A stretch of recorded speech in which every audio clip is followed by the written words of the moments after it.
प्रकाश संश्लेषण की प्रकाश संतृप्ति लाइट सैचुरेशन और CO2 संतृप्ति CO2 सैचुरेशन। प्रकाश संतृप्ति, यह वह प्रकाश तीव्रता है जिसके बाद प्रकाश संश्लेषण की दर नहीं बढ़ती।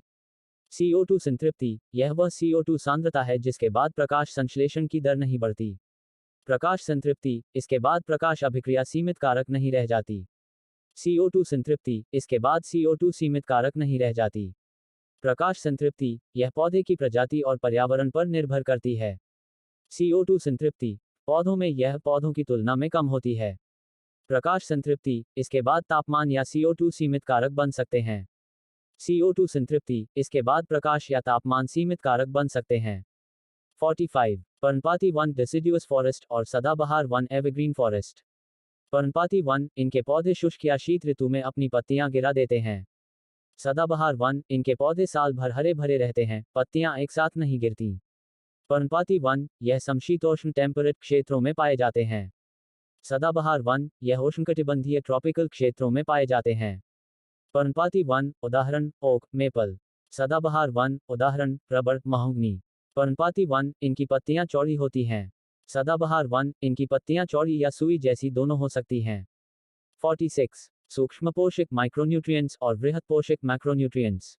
सूक्ष्म पोषक, पौधों को इनकी अत्यधिक कम मात्रा 0.1 मिलीग्राम पर ग्राम शुष्क भार से कम में आवश्यकता होती है। वृहद पोषक, पौधों को इनकी अधिक मात्रा 1 मिलीग्राम पर ग्राम शुष्क भार से अधिक में आवश्यकता होती है। सूक्ष्म पोषक, उदाहरण लोहा, फेक, मैंगनीज, Mn, बोरॉन, बी, जस्ता, जिंक। वृहद पोषक, उदाहरण nitrogen, N, phosphorus, P, potassium, K। सूक्ष्म पोषक, ये मुख्यतः एंजाइमों के सहकारक कोफैक्टर्स के रूप में कार्य करते हैं। वृहद पोषक, ये कोशिका के संरचनात्मक घटक, ऊर्जा संचय आदि के लिए जिम्मेदार होते हैं। सूक्ष्म पोषक, इनकी कमी से विशिष्ट रोग होते हैं। वृहद पोषक, इनकी कमी से वृद्धि रुक जाती है।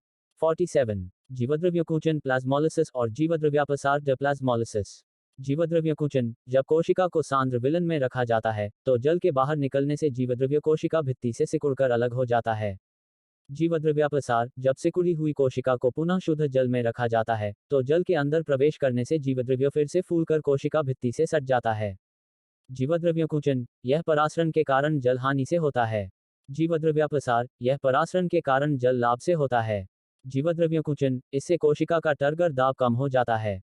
जीवद्रव्यापसार, इससे कोशिका का टर्गर दाब बढ़ जाता है। जीवद्रव्यकुंचन, यह एक प्रतिवर्ती रिवर्सिबल प्रक्रिया है। जीवद्रव्यापसार, यह जीवद्रव्यकुंचन की विपरीत प्रक्रिया है। 48. वाष्पोत्सर्जन ट्रांसपिरेशन और वाष्पीकरण इवैपोरेशन। वाष्पोत्सर्जन, यह एक जैविक प्रक्रिया है जो पौधों में होती है।